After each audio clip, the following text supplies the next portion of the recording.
আপনারা দেখছেন আন্তর্জাতিক সংবাদ টিভি ইউটিউব চ্যানেল। জানাবো আজকের কিছু বাছাই করা গুরুত্বপূর্ণ খবর। প্রধান সংবাদগুলি জানার আগে দেখে নিন আজকের সংবাদ শিরোনাম। রাশিয়ায় ভয়াবহ বিস্ফোরণে নিহত 11, আহত 130। রাশিয়ার রিয়াজান অঞ্চলে একটি কারখানায় বিস্ফোরণে 11 জন নিহত এবং 130 জন আহত হয়েছেন। শুক্রবার এই ঘটনা ঘটে। রাশিয়ার জরুরি মন্ত্রণালয় শনিবার হতাহতের তথ্য নিশ্চিত করেছে। খবর রয়টার্সের। টেলিগ্রামে এক বিবৃতিতে মন্ত্রণালয় জানিয়েছে, মস্কো থেকে 320 কিলোমিটার দক্ষিণ পূর্বে বিস্ফোরণ স্থলে উদ্ধারকারীরা ধ্বংসস্তূপের মধ্যে অনুসন্ধান চালিয়ে যাচ্ছে। মৃত্যুর মুখে দাঁড়িয়ে গাজার সাংবাদিকরা কাজ করছেন কিভাবে? গাজায় সাংবাদিকতার পেশা এখন যেন এক মৃত্যুকূপে পরিণত হয়েছে। চলমান ইসরায়েলি হামলায় সাংবাদিকরা প্রতিদিন জীবন বাজি রেখে খবর সংগ্রহ করছেন। প্রায় 2 বছরের লাগাতার যুদ্ধের মধ্যে তারা যেমন জনগণের দুর্ভোগ তুলে ধরেছেন, তেমনি নিজেরাই একই দুর্ভোগের শিকার হচ্ছেন। পাশেই ট্রাম্প। আকাশে B-2 বিমানের গর্জনে চমকে গেলেন পুতিন। আলাস্কায় মার্কিন প্রেসিডেন্ট ডোনাল্ড ট্রাম্পের সঙ্গে বৈঠকে যোগ দিতে গিয়ে এক অপ্রত্যাশিত মুহূর্তের মুখোমুখি হলেন রাশিয়ার প্রেসিডেন্ট ভ্লাদিমির পুতিন। লাল কার্পেট সংবর্ধনার পর ট্রাম্পের সঙ্গে করমর্দন করে হাঁটছিলেন তিনি। বাংলাদেশ কোচিং সেন্টারের আড়ালে জঙ্গি ঘাঁটি। রাজশাহীতে সেনা অভিযানের উদ্ধার অস্ত্র বিস্ফোরক। আগামী বছর ফেব্রুয়ারিতে বাংলাদেশে জাতীয় নির্বাচন ঘোষণা করেছে অন্তর্বর্তী সরকারের উপদেষ্টা মোহাম্মদ ইউনুস। এই প্রস্তাবকে স্বাগত জানিয়েছে পদ্মাপাড়ের বৃহত্তম রাজনৈতিক দল বিএনপি। যদিও সংস্কারের দোহাই দিয়ে নির্বাচনের পিছনের দাবি জানিয়েছে বৈষম্য বিরোধী ছাত্রদের জাতীয় নাগরিক পার্টি। ট্রাম্প পুতিন বৈঠক চলাকালে ইউক্রেনে 85 ড্রোন হামলা। ইউক্রেনের ভূখণ্ড লক্ষ্য করে 85টি আক্রমণাত্মক ড্রোন এবং একটি ব্যালিস্টিক ক্ষেপণাস্ত্র নিক্ষেপ করেছে রাশিয়া। গত রাতে এসব হামলা হয়েছে বলে জানিয়েছে ইউক্রেনের বিমান বাহিনী। পাকিস্তানে হেলিকপ্টার বিধ্বস্ত, পাইলট সহ সব আরোহী নিহত। পাকিস্তানে একটি হেলিকপ্টার বিধ্বস্ত হয়েছে, এতে হেলিকপ্টারে থাকা পাইলট সহ সব আরোহী নিহত হয়েছে। ফের ইসরায়েলি সেনায় হামলায় মৃত্যু মিছিল গাজায়, অন্তত 31 প্যালেস্তিনীয় মৃত্যু। ইসরায়েলের হামলায় ফের রক্তাক্ত গাজা, অন্তত 31 জন প্যালেস্তিনির মৃত্যু হয়েছে, যাদের মধ্যে 13 জন ত্রাণ সংগ্রাহক। এদিকে গাজায় অনাহারের বলির সংখ্যা বেড়ে চলেছে। গত 24 ঘন্টায় আরও 4 জনের মৃত্যু হয়েছে অনাহারে, এমনই দাবি গাজার স্বাস্থ্য দফতরের। সিন্ধু জলচুক্তি নিয়ে বারবার হুমকি, বাড়ছে উত্তেজনা। তবে কি আরো একটা যুদ্ধ? ভারত পাকিস্তানের মধ্যে সিন্ধু জলচুক্তি নিয়ে দ্বন্দ্ব এখন নতুন মাত্রায় পৌঁছেছে। গত 48 ঘন্টায় 4 বার সরাসরি পরমাণু যুদ্ধের হুমকি দিয়েছে পাকিস্তান। ইসলামাবাদে সেনা প্রধান ফিল্ড মার্শাল আসিম মুনির ও প্রধানমন্ত্রী শাহবাজ শরীফ একের পর এক উস্কানিমূলক মন্তব্য করে পরিস্থিতিকে আরো অগ্নিগর্ভ করে তুলেছেন। পুতিনের সঙ্গে বৈঠকের আগে ট্রাম্পের হুঁশিয়ারি, রাশিয়ার প্রেসিডেন্ট পুতিন যদি যুদ্ধ করতে রাজি না হন তবে রাশিয়ার জন্য পরিণতি শাস্তিমূলক নিষেধাজ্ঞা হবে বলে হুঁশিয়ারি দিয়েছেন মার্কিন প্রেসিডেন্ট ডোনাল্ড ট্রাম্প। ফারাক্কা বাঁধে হুমকির মোকাবিলায় ভারতের 3 বাহিনীর মহড়া। যে কোনো হুমকি মোকাবিলায় ফারাক্কা বাঁধে সম্প্রতি যৌথ প্রশিক্ষণ মহড়া চালিয়েছে ভারতীয় সেনা ও নৌ বিমান বাহিনী। শিলিগুড়ির উপকণ্ঠে অবস্থিত ত্রিশক্তি কর্পসের পরিকল্পনায় 7 ও 8ই আগস্ট গঙ্গা নদীতে এ মহড়া অনুষ্ঠিত হয়। পশ্চিমবঙ্গ রাজ্যের মুর্শিদাবাদ জেলায় গঙ্গার উপর অবস্থিত ফারাক্কা বাঁধ পূর্ব উত্তর পূর্ব ভারতের জন্য কৌশলগত গুরুত্বপূর্ণ, যা উত্তরবঙ্গ বিহারের কিছু অংশ ও পুরো উত্তর পূর্বাঞ্চলকে দক্ষিণবঙ্গের সঙ্গে সংযুক্ত করে। এখান থেকে প্রায় 40 কিলোমিটার অতিক্রম করার পর গঙ্গা বাংলাদেশে প্রবেশ করে। সংবাদ মাধ্যম দ্য টেলিগ্রাফ এক প্রতিবেদনে এ খবর জানিয়েছে। ফেব্রুয়ারিতেই ভোট হবে, কোনো শক্তি নেই রুখতে পারে, পাল্টা হুঙ্কার ইউনুসের প্রেস সচিবের। আগামী জাতীয় সংসদ নির্বাচন নিয়ে সম্মুখ সমরে মোল্লা ইউনুস সরকার ও জাতীয় নাগরিক পার্টি। কয়েকদিন আগেই পাকিস্তানি গুপ্তচর সংস্থা ISI এর মদতপুষ্ট এনসিপির মুখ্য সমন্বয়ক নাসিরউদ্দিন পাটোয়ারি তদারকি সরকারকে চ্যালেঞ্জ ছুড়ে বলেছিলেন ফেব্রুয়ারিতে কোনো নির্বাচন হবে না। পূর্ব বর্ধমানে বাস দুর্ঘটনায় মৃতদের পরিবারকে 2 লক্ষ টাকা করে দেওয়ার ঘোষণা মমতার। মাথার দাম ছিল 2 লক্ষ টাকা। স্বাধীনতা দিবসের আগেই পুলিশের গুলিতে জখম নকশালবাদী। ভোটের মুখে বিশেষ আর্থিক প্যাকেজ নিয়ে বড় ঘোষণা নীতিশ কুমারের। শুভেন্দু ঘনিষ্ঠ রাজ্য বিজেপির সম্পাদকের সদলে তৃণমূলে যোগ, ভাঙন সিপিএমেও। ম্যানহোলে নেমে কাজ করতে গিয়ে দম বন্ধ হয়ে মৃত্যু 3 বিএসএনএল কর্মীর, ঘটনা তদন্তে পুলিশ। বাংলাদেশি রোহিঙ্গাদের জন্য ভোট অধিকার যাত্রা করবে কংগ্রেস, মন্তব্য গিরিরাজ সিং এর। স্বাধীনতা দিবসের পতাকা তোলাকে কেন্দ্র করে ISF TMC ঝামেলা, তপ্ত ভাঙড়। রেড রোডে অসুস্থ ৩৯ জন পড়ুয়া রোদে দাঁড় করানো নিয়ে মুখ্যমন্ত্রীকে তোপ শুভেন্দুর। স্বাধীনতা দিবসের দিন দিল্লিতে ভয়াবহ দুর্ঘটনা, ভেঙে পড়ল হুমায়ুনের সমাধির গম্বুজের একাংশ, আহত বহু। লাভ জিহাদ, ল্যান্ড জিহাদের সঙ্গে লড়ছে অসম, স্বাধীনতা দিবসেও ফের বিতর্ক উস্কালেন হেমন্ত। নবান্ন অভিযানে পুলিশকে মারধর, সিসিটিভি খতিয়ে দেখে খড়দায় গ্রেফতার আরও এক অভিযুক্ত। এতক্ষণ শুনছিলেন সংবাদ শিরোনাম, এবার আসছি বিস্তারিত খবরে। ভিডিওটি ভালো লাগলে লাইক করুন এবং আমাদের চ্যানেলটি সাবস্ক্রাইব করে আমাদের সঙ্গে থাকুন। আর আপনারা বাংলাদেশ ও ভারতের কোন কোন জেলায় থেকে এই খবর দেখছেন তা অবশ্যই কমেন্ট করে জানাতে ভুলবেন না। ধন্যবাদ। রাশিয়ায় ভয়াবহ বিস্ফোরণে নিহত 11, আহত 130। রাশিয়ার রিয়াজান অঞ্চলে একটি কারখানায় বিস্ফোরণে 11 জন নিহত এবং 130 জন আহত হয়েছেন। শুক্রবার এই ঘটনা ঘটে।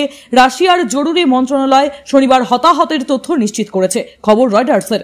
টেলিগ্রামে এক বিবৃতিতে মন্ত্রণালয় জানিয়েছে, মস্কো থেকে 320 কিলোমিটার দক্ষিণ পূর্বে বিস্ফোরণ স্থলে উদ্ধারকারীরা ধ্বংসস্তূপের মধ্যে অনুসন্ধান চালিয়ে যাচ্ছে। রিয়াজান অঞ্চলের গভর্নর পাভেল মালকভ শুক্রবার বলেছেন, কারখানার একটি কর্মশালার ভেতরে আগুন লাগার কারণে এই ঘটনা ঘটেছে। আগুন লাগার কোনো কারণ জানানো হয়নি। কারখানাটিতে কি তৈরি করা হতো তাও এখনো পর্যন্ত স্পষ্ট নয়। এর আগে বিভিন্ন সময় ইউক্রেনীয় ড্রোন রিয়াজান অঞ্চলে সামরিক ও অর্থনৈতিক অবকাঠামো লক্ষ্য করে হামলা চালিয়েছে। কিছু রাশিয়ান সংবাদ মাধ্যম জানিয়েছে, মজুত করা বারুদে আগুন ধরে যাওয়ার কারণে বিস্ফোরণটি ঘটেছে, তবে তারাও নির্ভরযোগ্য সূত্র ব্যবহার করেনি। এদিকে ইউক্রেনের ভূখণ্ড লক্ষ্য করে 85টি আক্রমণাত্মক ড্রোন এবং একটি ব্যালিস্টিক ক্ষেপণাস্ত্র নিক্ষেপ করেছে রাশিয়া। গত রাতে এসব হামলা হয়েছে বলে জানিয়েছে ইউক্রেনের বিমান বাহিনী। শনিবার টেলিগ্রাম মেসেজিং অ্যাপে বিমান বাহিনী জানিয়েছে, সুমি, ডোনেটস্ক, চেরনিহিভ এবং চেরনিহিভ অঞ্চলের সম্মুখভাগের অঞ্চলগুলিকে রাতের হামলায় লক্ষ্যবস্তু করা হয়েছিল। তারা জানিয়েছে তাদের বিমান প্রতিরক্ষা ইউনিটগুলো 61টি ড্রোন ধ্বংস করেছে। মৃত্যুর মুখে দাঁড়িয়ে গাজার সাংবাদিকরা কাজ করছেন কিভাবে? গাজায় সাংবাদিকতা পেশার এখন যেন এক মৃত্যুকূপে পরিণত হয়েছে। চলমান ইসরায়েলি হামলায় সাংবাদিকরা প্রতিদিন জীবন বাজি রেখে খবর সংগ্রহ করছেন। প্রায় 2 বছরের লাগাতার যুদ্ধের মধ্যে তারা যেমন জনগণের দুর্ভোগ তুলে ধরেছেন, তেমনি নিজেরাই একই দুর্ভোগের শিকার হচ্ছেন। প্যালেস্তাইন জার্নালিস্ট সিন্ডিকেটের তথ্য অনুযায়ী 2023 সালের 7 অক্টোবর থেকে এখনো পর্যন্ত গাজায় 238 জন সংবাদকর্মী নিহত হয়েছেন এবং আরো 12 জন এখনো কারাগারে বন্দী। আহত সাংবাদিক সফিনাজ লু আল জানান, একাধিকবার হামলায় গুরুতর জখম হলেও তিনি কাজ চালিয়ে যাচ্ছেন। বিস্ফোরণে তার পা ভেঙে যায়, হাতে ফ্র্যাকচার হয়, এমনকি দগ্ধ হন তিনি। এই যুদ্ধেই তিনি হারিয়েছেন তার সাংবাদিক ভাই আহমেদকে। আল জাজিরার প্রতিবেদন রামি আবু তাইমা জানিয়েছে, বাঁচতে গিয়ে তিনি পরিবার সহ 20 বারের বেশি জায়গা বদল করেছেন। তার এক ছেলে ও 8 মেয়ে এখন শিবিরে। অসুখ আর অনিশ্চয়তার মধ্যে বড় হচ্ছে। সহকর্মীদের মৃত্যুর খবরও প্রতিদিন শুনতে হচ্ছে তাকে। তিনি আরো বলেন, এবার তার যুদ্ধ আগের সব সংঘাতকে ছাড়িয়ে গিয়েছে। ক্ষুধা পরিস্থিতিকে আরো ভয়াবহ করে তুলেছে। একদিন তাঁবুতে সহকর্মী রুটি ভাগ করে খাচ্ছে, পরদিনই তার মৃত্যু সংবাদ আসছে। সিন্ডিকেটের মহাসচিব আহেদ ফরওয়ান জানিয়েছেন, সাংবাদিকদের শুধু হামলা নয়, আটক, আহত হওয়া, পরিবার হারানো, অফিস ধ্বংস, জোরপূর্বক বাস্তুচ্যুত হওয়া এবং খাদ্য সরঞ্জামের সংকট সবকিছুই মোকাবিলা করতে হচ্ছে। একবারের আক্রমণেই 6 সাংবাদিক নিহত হওয়ার ঘটনাকে তিনি এ পর্যন্ত সবচেয়ে ভয়াবহ আঘাত হিসেবে উল্লেখ করেন। তিনি আন্তর্জাতিক সম্প্রদায়কে সাংবাদিকদের সুরক্ষায় এগিয়ে আসার আহ্বান জানিয়েছেন এবং জাতিসংঘ নিরাপত্তা পরিষদের 1738 ও 2222 নম্বর প্রস্তাব বাস্তবায়নের দাবি করেছেন। সেখানে সংঘাতময় অঞ্চলে সংবাদকর্মীদের নিরাপত্তার কথা বলা হয়েছে। পাশেই ট্রাম্প, আকাশে B-2 বিমানের গর্জনে চমকে গেলেন পুতিন। আলাস্কায় মার্কিন প্রেসিডেন্ট ডোনাল্ড ট্রাম্পের সঙ্গে বৈঠকে যোগ দিতে গিয়ে এক অপ্রত্যাশিত মুহূর্তের মুখোমুখি হলেন রাশিয়ার প্রেসিডেন্ট ভ্লাদিমির পুতিন। লাল কার্পেট সংবর্ধনার পর ট্রাম্পের সঙ্গে করমর্দন করে হাঁটছিলেন তিনি। ঠিক সে সময় মাথার উপর দিয়ে উড়ে যায় যুক্তরাষ্ট্রের ভয়ঙ্কর B-2 স্টেলথ বোমারু বিমান। আকস্মিক গর্জনে আকাশ বাতাস কেঁপে ওঠে আর হঠাৎ থমকে গিয়ে আকাশের দিকে তাকান পুতিন। কিছুক্ষণ পর ট্রাম্প হাসি মুখে তার কানে কিছু বললে আবারও স্বাভাবিক হয়ে হাঁটতে শুরু করেন তিনি। এ দৃশ্য ধরা পড়ে 22 সেকেন্ডের এক ভিডিওতে, যা ইতিমধ্যেই ভাইরাল। ঘটনাটি ঘটে আলাস্কার অ্যাঙ্কোরেজ শহরের এলমেডেনফর্ড রিচার্ডসন জয়েন্ট বেসে। যুক্তরাষ্ট্রের পক্ষ থেকে পুতিনকে অভ্যর্থনা জানাতে বিশেষভাবে আয়োজন করা হয়েছিল এই শক্তি প্রদর্শন। বিশ্বের সবচেয়ে ব্যয়বহুল সামরিক বিমানের একটি B-2 স্টেলথ বিমান, প্রতিটির দাম প্রায় $2.1 বিলিয়ন। নর্থরুপ গ্রুম্যান নির্মিত এই বিমান 1980-র দশকে তৈরি হলেও শেষ পর্যন্ত যুক্তরাষ্ট্রের বহরে যুক্ত হয় মাত্র 21টি। একবার জ্বালানি নিয়ে এটি 6000 নটিক্যাল মাইল উড়তে পারে এবং আকাশে জ্বালানি ভরলে বিশ্বের যে কোনো স্থানে হামলা চালাতে সক্ষম। আফগানিস্তান, লিবিয়া থেকে শুরু করে সম্প্রতি ইরানের ভূগর্ভস্থ স্থাপনাতেও ব্যবহৃত হয়েছে এই বোমারু। 40,000 পাউন্ডের বেশি অস্ত্র বহনে সক্ষম এই বিমান একসঙ্গে 16টি পারমাণবিক বোমা বহন করতে পারে। পাশাপাশি বাংকার বাস্টার GBU-57A বিমা বহন করতে সক্ষম, যা ভূগর্ভস্থ শক্তি স্থাপনাও ধ্বংস করতে পারে। পুতিন ট্রাম্প বৈঠককে কেন্দ্র করে আন্তর্জাতিক মহলে প্রত্যাশা ছিল ইউক্রেন যুদ্ধ বন্ধের কোনো সমাধান মিলতে পারে। তবে বৈঠক শেষে উভয় পক্ষ আলোচনা ইতিবাচক বলেও যুদ্ধ থামানো বা সমাধানের কোনো অগ্রগতি হয়নি। 2022 সালে ফেব্রুয়ারিতে শুরু হওয়া রাশিয়া ইউক্রেন যুদ্ধে এখনো পর্যন্ত হাজারো প্রাণহানি ঘটেছে এবং সংঘাত চলছে। বাংলাদেশের কোচিং সেন্টারের আড়ালে জঙ্গি ঘাঁটি, রাজশাহীতে সেনা অভিযানে উদ্ধার অস্ত্র বিস্ফোরক।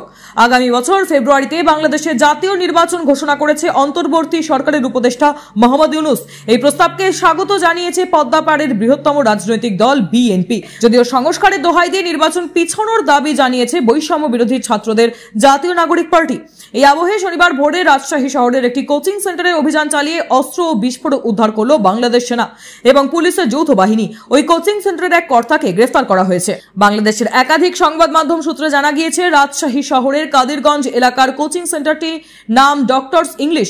গ্রেফতার করা হয়েছে এই সংস্থার অন্যতম কর্তা এবং ইংরাজি বিভাগের পরিচালক বছর 35-এর মুনতাসিরুল আলম অনিন্দকে। উল্লেখ্য, 2017 সালের জুন মাসে ঢাকার হোলি আর্টিজান বেকারিতে সন্ত্রাসবাদী হামলায় নিহত হয়েছিলেন এক ভারতীয় সহ 22 জন। ওই ঘটনার পর গ্রেফতার করা হয়েছিল মুনতাসিরুলকে। এছাড়াও মৌলবাদীদের হামলায় রাজশাহী বিশ্ববিদ্যালয়ের মুক্তমনা শিক্ষক FM রেজাউল করিম সিদ্দিকের খুনের ঘটনাতেও গ্রেফতার করা হয়েছিল তাকে। পুলিশ জানিয়েছে, সেই চেম্বার চলত তার বাবা শফিউল আলমের বাড়িতে। লাট্টু রাজশাহী মহানগর বিএনপির প্রাক্তন সহসভাপতি। তিনি রাজশাহী শহরের প্রাক্তন মেয়র HM খায়রুজ্জামান লিটনের তুতো দাদা। সিন্ধু জলচুক্তি নিয়ে বারবার হুমকি, বাড়ছে উত্তেজনা। তবে কি এবার আরো একটা যুদ্ধ? ভারত পাকিস্তানের মধ্যে সিন্ধু জলচুক্তি নিয়ে দ্বন্দ্ব এখন নতুন মাত্রায় পৌঁছেছে। গত 48 ঘন্টায় 4 বার সরাসরি পরমাণু যুদ্ধের হুমকি দিয়েছে পাকিস্তান। ইসলামাবাদের সেনাপ্রধান ফিল্ড মার্শাল আসিম মুনির ও প্রধানমন্ত্রী শাহবাজ শরীফ একের পর এক উস্কানিমূলক মন্তব্য করে পরিস্থিতিকে আরো অগ্নিগর্ভ করে তুলেছেন। ওয়াশিংটনের ভূমিকা নিয়েও প্রশ্ন উঠেছে।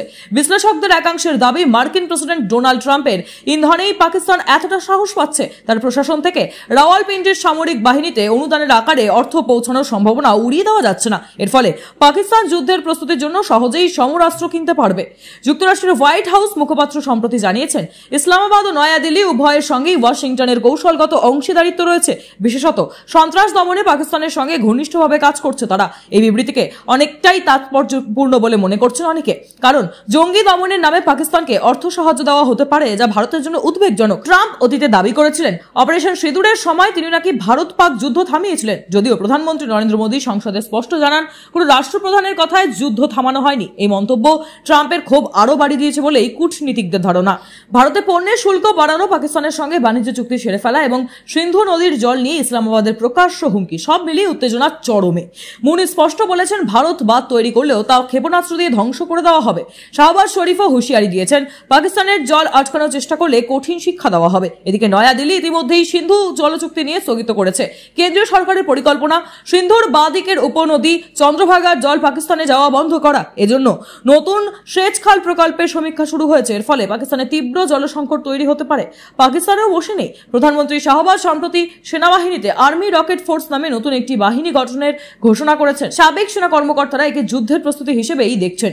ভারতের তরফে কড়া বার্তা দিয়েছেন বিদেশ মন্ত্রকের মুখপাত্র রণধীর জয়সওয়াল। পাকিস্তানের দুঃসাহসিক পদক্ষেপের পরিণতি ভয়াবহ হবে। সেনাপ্রধান জেনারেল উপেন্দ্র দ্বিবেদীও ইঙ্গিত দিয়েছেন, ভবিষ্যতে দ্রুত সংঘাতের সম্ভাবনা রয়েছে এবং সবাইকে একসঙ্গে লড়তে হবে। সিন্ধু জলচুক্তি নিয়ে এই টানাপোড়েন এখন কেবল দুই দেশের মধ্যেই সীমাবদ্ধ নয়, আন্তর্জাতিক কূটনীতির ক্ষেত্রেও আলোড়ন ফেলেছে। পরিস্থিতি কোন দিকে গড়াবে তা সময়ই বলবে। তবে উত্তেজনার পারদ যে ক্রমেই চড়ছে তা নিয়ে কোনো সন্দেহই নেই। ফের ইসরায়েলি সেনার হামলায় মৃত্যু মিছিল গাজায়, অন্তত 31 প্যালেস্তিনির মৃত্যু। ইসরায়েলের হামলায় ফের রক্তাক্ত গাজা, যাদের মধ্যে 13 জন ত্রাণ সংগ্রাহক। এদিকে গাজায় অনাহারের বলির সংখ্যাও বেড়ে চলেছে। গত 24 ঘন্টায় আরো 4 জনের মৃত্যুর হয়েছে অনাহারে, এমনই দাবি গাজার স্বাস্থ্য দফতরের। এদিকে এও শোনা যাচ্ছে, ইসরায়েলি সেনা পুরোদস্তুর হামলা চালিয়ে যাচ্ছে। গত কয়েকদিনে নতুন করে অস্ত্রশস্ত্র, ড্রোন মজুত করার পাশাপাশি যুদ্ধ বিমান নিয়ে গাজার পার্শ্ববর্তী অঞ্চলে টহল দিয়েই চলেছে IDF। গাজার মতো অবস্থিত জেইটাউন, সাবরার মতো জনপদগুলির আদিবাসীদের দাবি, দিনরাত থেকেই তাদের এলাকার মাটি কেঁপে চলেছে। গাজায় অব্যাহত ইসরায়েলি হামলা। বলে রাখা ভালো, হামাস ও ইসরায়েল সেনার অসম যুদ্ধে ইতিমধ্যেই গাজার 35% অংশ নিজেদের দখলে নিয়েছে আইডিএফ। কার্যত ধ্বংসস্তূপে পরিণত হয়েছিল এই অঞ্চল। এই অবস্থায় বাকি 25% অবিলম্বে দখল করতে বদ্ধপরিকর নেতানিয়াহুর দেশ। গোয়েন্দা রিপোর্ট অনুযায়ী ইসরায়েল সেনার অনুমান এই 25% অংশেই কোথাও লুকিয়ে রাখা হয়েছে পণবন্দীদের। 2023 সাল থেকে ইসরায়েল ও হামাস নয়া সংঘাতের সূচনা, এরপর থেকে অন্তত 60,000 প্যালেস্তিনির মৃত্যু হয়েছে বলে দাবি। গাজায় 4,70,000 মানুষ ক্ষুধার্ত অবস্থায় দিন কাটাচ্ছেন, তাদের মধ্যে শিশুর সংখ্যা 71,000, এমনটাই জানিয়েছে রাষ্ট্রসংঘ। গত 2 মার্চ থেকে খাবার, ওষুধ, জ্বালানি সহ মানবিক সাহায্য গাজা ভূখণ্ডে পৌঁছানো বন্ধ করে দিয়েছিল ইসরায়েল। পরে ত্রাণের সম্মতি দেওয়া হলেও ইসরায়েলি সেনাগুলিতে ত্রাণ নিয়ে আসা অসংখ্য মানুষের মৃত্যুর অভিযোগ ঘিরে গাজার পরিস্থিতি আরও বিপজ্জনক হয়ে উঠেছে। পুতিনের সঙ্গে বৈঠকের আগে ট্রাম্পের হুঁশিয়ারি, রাশিয়ার প্রেসিডেন্ট পুতিন যদি যুদ্ধ শেষ করতে রাজি না হন তবে রাশিয়ার জন্য পরিণতি শাস্তিমূলক নিষেধাজ্ঞা হবে বলে হুঁশিয়ারি দিয়েছেন মার্কিন প্রেসিডেন্ট ডোনাল্ড ট্রাম্প। শুক্রবার শীর্ষ সম্মেলনের জন্য অ্যাঙ্কারেজ যাওয়ার সময় তিনি এয়ারফোর্স ওয়ানে সাংবাদিকদের এ তথ্য জানান। ডোনাল্ড ট্রাম্প বলেছেন, আমি আমার স্বার্থের জন্য এটি করছি না, ঠিক আছে, আমার এটির প্রয়োজন নেই, আমি আমাদের দেশের উপর মনোযোগ দিতে চাই, তবে আমি অনেক জীবন বাঁচানোর জন্য এটি করেছি। মার্কিন প্রেসিডেন্ট জানান, রাশিয়ার প্রেসিডেন্ট তার সঙ্গে বাণিজ্য আলোচনার প্রস্তাব দিয়েছেন, তবে ইউক্রেন যুদ্ধ বন্ধে শান্তি আলোচনা হলেই কেবল বাণিজ্য আলোচনা হবে। ট্রাম্প আরো বলেন, আমি লক্ষ্য করেছি যে রাশিয়া থেকে অনেক ব্যবসায়ীকে নিয়ে আসছেন, এটা ভালো, আমি এটা পছন্দ করি, কারণ তারা ব্যবসা করতে চায়, কিন্তু যুদ্ধের সমাধান না হওয়া পর্যন্ত তারা ব্যবসা করছে না। পাকিস্তানে হেলিকপ্টার বিধ্বস্ত, পাইলট সহ সব আরোহী নিহত। পাকিস্তানে একটি হেলিকপ্টার বিধ্বস্ত হয়েছে, এতে হেলিকপ্টারে থাকা পাইলট সহ সব আরোহী নিহত হয়েছেন। শুক্রবার আনাদোলু এজেন্সির এক প্রতিবেদনে এই তথ্য জানানো হয়েছে। সেখানে বলা হয়েছে, পাকিস্তানের উত্তর পশ্চিমাঞ্চলীয় একটি হেলিকপ্টার বিধ্বস্ত হয়েছে, এতে হেলিকপ্টারের 2 পাইলট সহ 5 জন ক্রিউ সদস্য নিহত হয়েছেন। প্রাদেশিক মুখ্যমন্ত্রী জানিয়েছেন, প্রাদেশিক সরকার পরিচালিত MI-17 হেলিকপ্টারটি শুক্রবার খাইবার পাখতুয়ান বন্যা দুর্গত অঞ্চলে ত্রাণ সামগ্রী পৌঁছে দিতে গিয়ে খারাপ আবহাওয়ার কারণে বিধ্বস্ত হয়। স্থানীয় টেলিভিশন চ্যানেল জিও নিউজ জানিয়েছে, দেশ জুড়ে টানা বর্ষণ ও আকস্মিক বন্যায় এখনো পর্যন্ত 227 জনের মৃত্যু হয়েছে, যার মধ্যে সেই জায়গায় 206 জন মারা গিয়েছেন। মৃতদের মধ্যে নারী ও শিশুর সংখ্যা উল্লেখযোগ্য। প্রাদেশিক উদ্ধারকারী সংস্থা বেলাল আহমেদ ফয়েজি জানিয়েছেন, খাইবার পাখতুয়ানখার বাজাউর জেলায় সালারজাই এলাকায় ভোরে মুষলধারে বৃষ্টির পাশাপাশি ভয়াবহ বন্যা সৃষ্টি করে, এতে বহু ঘরবাড়ি পানিতে ভেসে যায়। উদ্ধারকারী দল জানিয়েছে, এখনো বহু মানুষ নিখোঁজ রয়েছে এবং মৃতের সংখ্যা আরো বাড়তে পারে বলে আশঙ্কা করা হয়েছে। এবং তারা সতর্ক করে জানিয়েছে, উচ্চভূমির বরফ ও হিমবাহ দ্রুত গলতে থাকায় নদীগুলির পানির স্তর বেড়ে যাওয়ার সম্ভাবনা রয়েছে, যা নতুন করে ভয়াবহ ডেকে আনতে পারে। ট্রাম্প পুতিন বৈঠক চলাকালে ইউক্রেনে 85 ড্রোন হামলা। ইউক্রেনের ভূখণ্ড লক্ষ্য করে 85টি আক্রমণাত্মক ড্রোন এবং একটি ব্যালিস্টিক ক্ষেপণাস্ত্র নিক্ষেপ করেছে রাশিয়া। শনিবার টেলিগ্রাম মেসেজিং অ্যাপে বিমান বাহিনী জানিয়েছে, সুমি ডোনেটস চেরেনিহিভ অঞ্চলের সম্মুখভাগে অঞ্চলগুলিকে রাতের হামলায় লক্ষ্যবস্তু করা হয়েছে। ইউক্রেনের সশস্ত্র বাহিনী জেনারেল স্টাফ তাদের প্রতিদিনের সকালের প্রতিবেদনে জানিয়েছেন, গতদিনে সম্মুখভাগে 139টি সংঘর্ষ হয়েছে। এদিকে রুশ প্রতিরক্ষা মন্ত্রণালয় বরাত দিয়ে RIA সংস্থা জানিয়েছে, রাশিয়ার আকাশ প্রতিরক্ষা বাহিনী রাতারাতি বিভিন্ন রাশিয়ান অঞ্চলে 29টি ইউক্রেনীয় ড্রোন অ্যাটাক ধ্বংস করেছে, যার মধ্যে 10টি রোস্তভ অঞ্চলে ভূপাতিত করা হয়েছে।